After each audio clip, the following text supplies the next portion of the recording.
Hello, my name is Jane.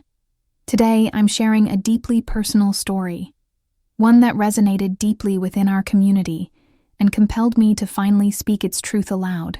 It all began with a subtle shift, a quiet divergence in the familiar rhythm of our family life. My brother Mark, who had always been my confidant, my partner in childhood mischief, began to recede into himself. He became withdrawn, cloaked in a secrecy that felt alien to his usually open nature. A palpable tension tightened his features whenever I dared to inquire about his day, his friends, his life beyond our shared home. I couldn't decipher the cause of this transformation, this slow erosion of his usual warmth. Yet, respecting the boundaries of his unspoken struggle, I chose to grant him the space he seemed to crave, assuming it was a transient storm he would eventually weather. Mark had always shared a particularly vibrant connection with our parents, a tapestry woven with shared jokes and recounted stories, especially with our dad. They possessed an almost symbiotic understanding, their laughter often echoing through the house, a comforting soundtrack to our lives. But slowly, almost imperceptibly, that harmonious melody began to falter. The easy camaraderie, the effortless banter, gave way to strained silences. Mark, once the family's resident comedian, his eyes always twinkling with an ready joke, became a shadow of his former self around our father. His responses were curt, his gaze averted. It unsettled me deeply.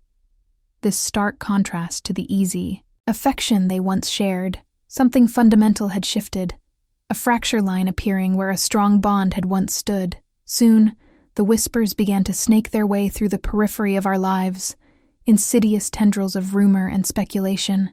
Quiet conversations, hushed tones exchanged between concerned relatives and worried neighbors, spoke of a failed business venture, a massive, almost reckless loan Mark had undertaken, and then, the more devastating pronouncements, that he'd gambled everything away.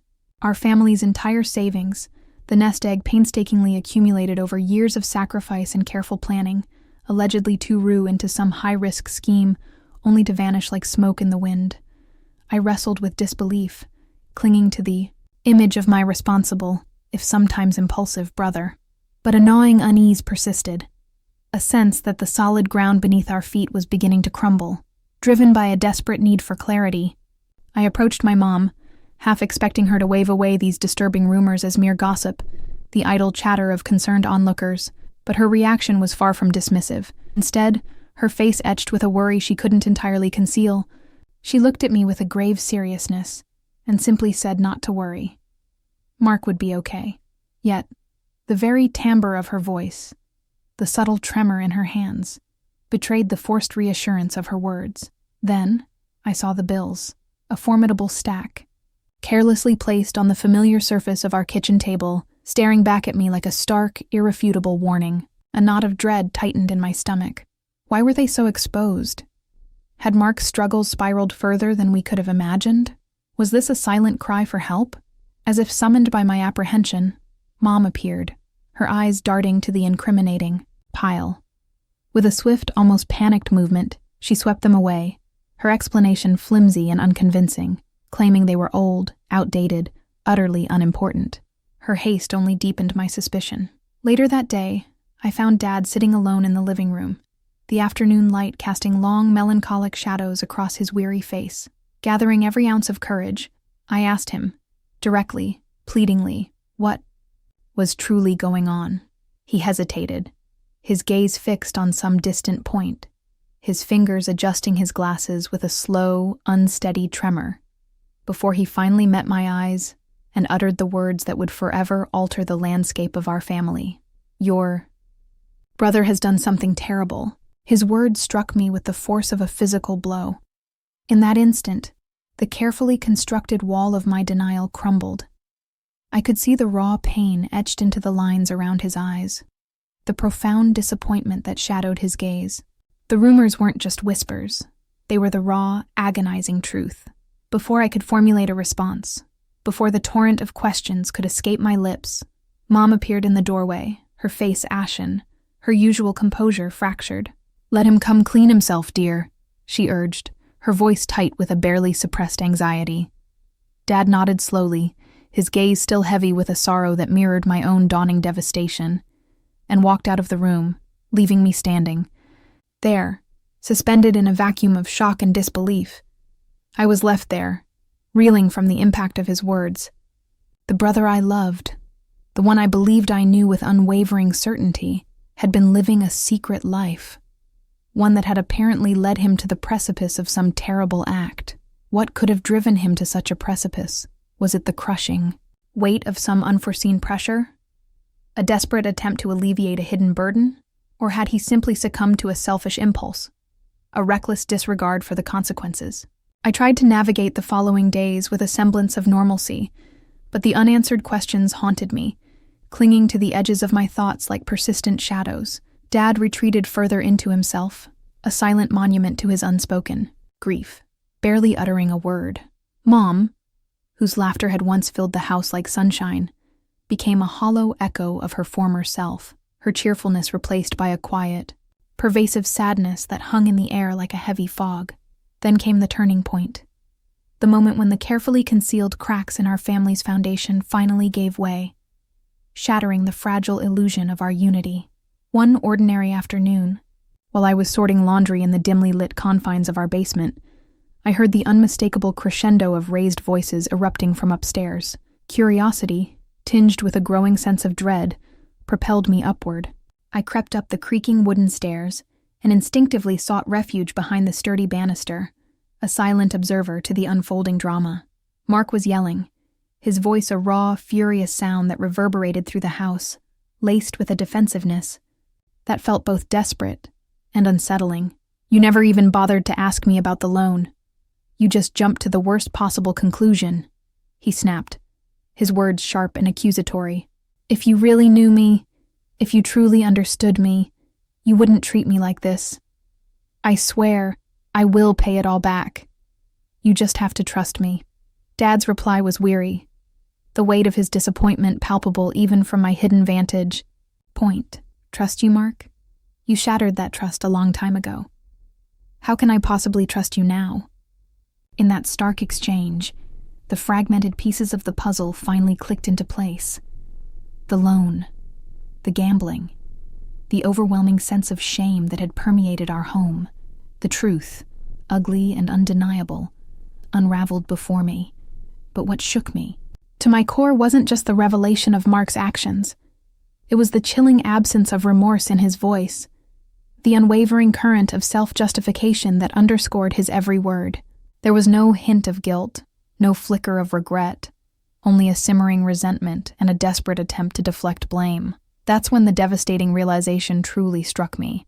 This wasn't a matter of a youthful indiscretion, a misguided attempt to alleviate financial strain, or even a desperate gamble made with the intention of somehow benefiting the family. No.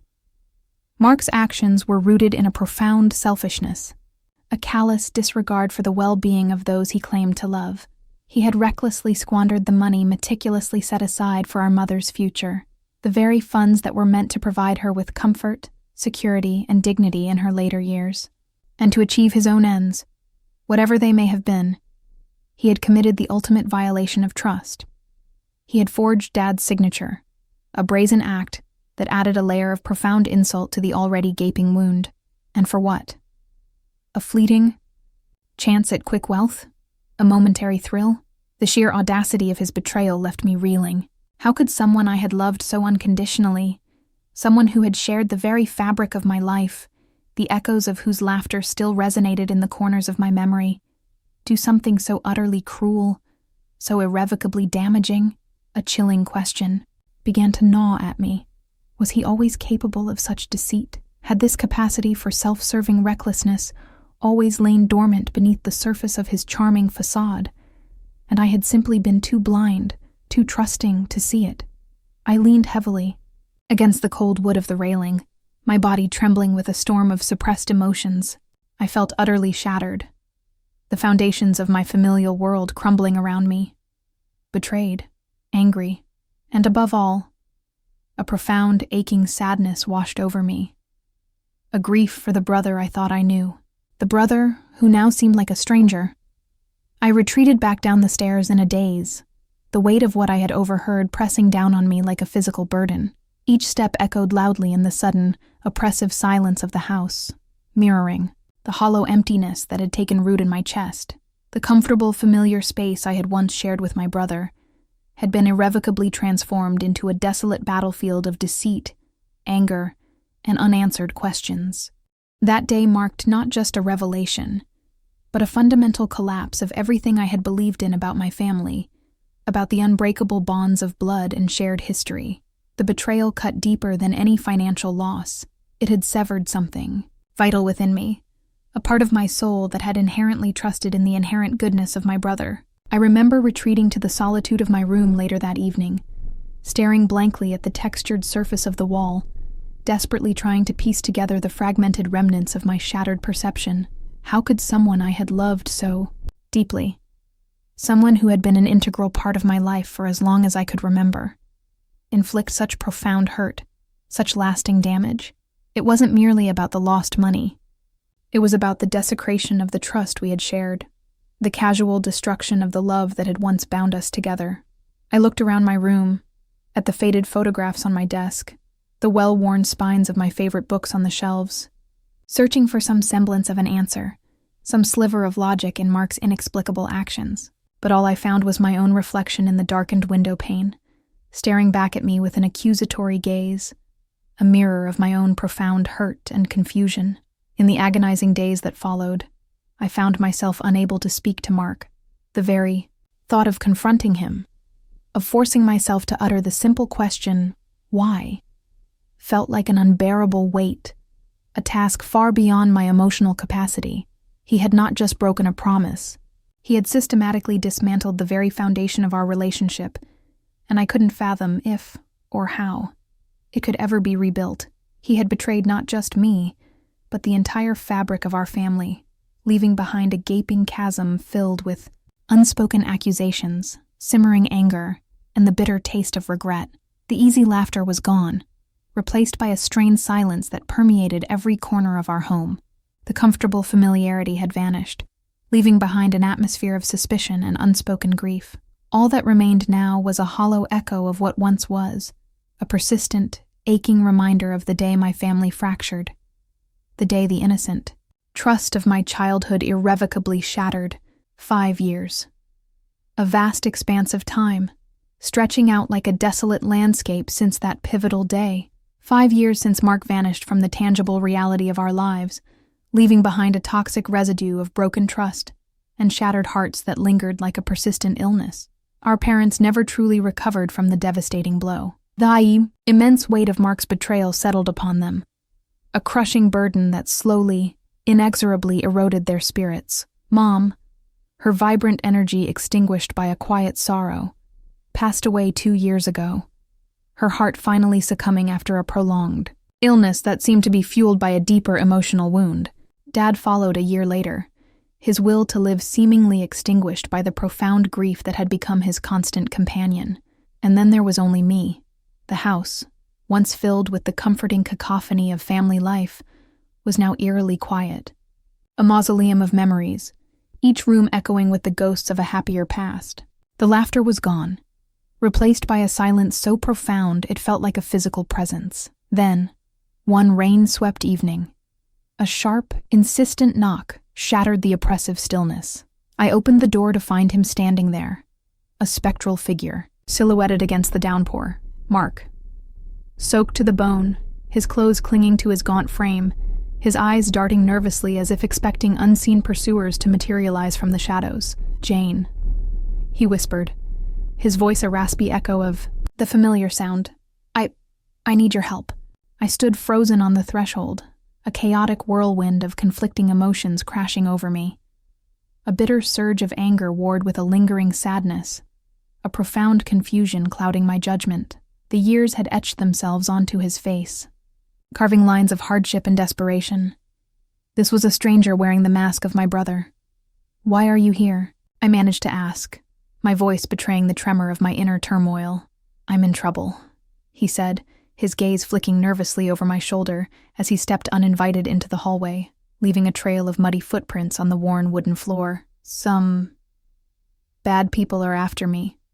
I made some mistakes, got involved in things I shouldn't have. I need money. To get out. I looked at him. This hollowed-out shell of the brother I once knew. The vibrant spark in his eyes had been replaced by a haunted emptiness. The easy charm had withered, leaving behind a raw vulnerability that, despite everything, tugged at a forgotten thread of sibling affection. "And why should I help you, Mark?" I asked, my voice colder than I intended, the years of unresolved pain hardening my heart. "Because," he pleaded, his voice cracking with a desperate sincerity I couldn't quite reconcile with the man who had shattered our family. "Because you're all I have left, Jane. Please." A weary sigh escaped my lips, despite the years of silence. The chasm of betrayal that lay between us. A flicker of something akin to pity stirred within me. "All right," I said slowly, the words feeling heavy and foreign on my tongue. "Let me see what I can do." I led him into the familiar yet now alien space of our living room, the room where our family had once gathered, where laughter had once echoed. I offered him a threadbare towel and a mug of lukewarm tea, the gesture feeling both automatic and strangely detached. As he huddled on the edge of the worn armchair, a picture of defeated desperation, I excused myself, stepping into the quiet solitude of the kitchen. There, my hand trembling slightly, I picked up the phone and dialed the familiar number of the local police station. "Hello?" I said, my voice surprisingly steady. "This is Jane, last name. My brother Mark, last name, is here. He's wanted for multiple scams and is currently at my residence." The dispatcher's voice, calm and professional, assured me that officers were on their way. I returned to the living room, forcing a semblance of a reassuring smile, a hollow gesture that felt utterly disingenuous. "I'm transferring some money now, Mark," I lied, my gaze avoiding his as I sat down across from him, the worn coffee table a silent barrier between us. We sat in an uncomfortable silence, the rhythmic ticking of the old grandfather clock in the hallway, the only sound that punctuated the heavy atmosphere. The air crackled with unspoken accusations and unresolved pain. Moments later, the sudden flash of blue and red lights painted the rain-streaked windows in stark, urgent hues. Mark's eyes widened in a sudden surge of panic, his face paling beneath. "The grime, you called them," he whispered, the raw betrayal etched on his features mirroring the one he had inflicted upon us years ago. "I had, Mark," I replied, my voice firm despite the tremor in my hands. "You need to face the consequences of your actions. You can't keep running." As the uniformed officers, their expressions impassive, gently guided him towards the door, he looked back at me, his eyes a complex tapestry of anger, sorrow, and a flicker of something that might have been understanding. I closed the door behind them, the click of the lock echoing the finality of the moment. I leaned against the cool wood, the dam of my carefully constructed composure finally breaking, and silent tears streamed down my face. I had lost my family, piece by agonizing piece, over the course of years, but in that stark, rain-swept moment, standing alone in the silence of the house, a fragile seed of closure began to sprout within the barren landscape of my grief. The wounds were still raw, the scars still tender, but perhaps now, finally, they could begin the slow, arduous process of healing. Thank you for listening.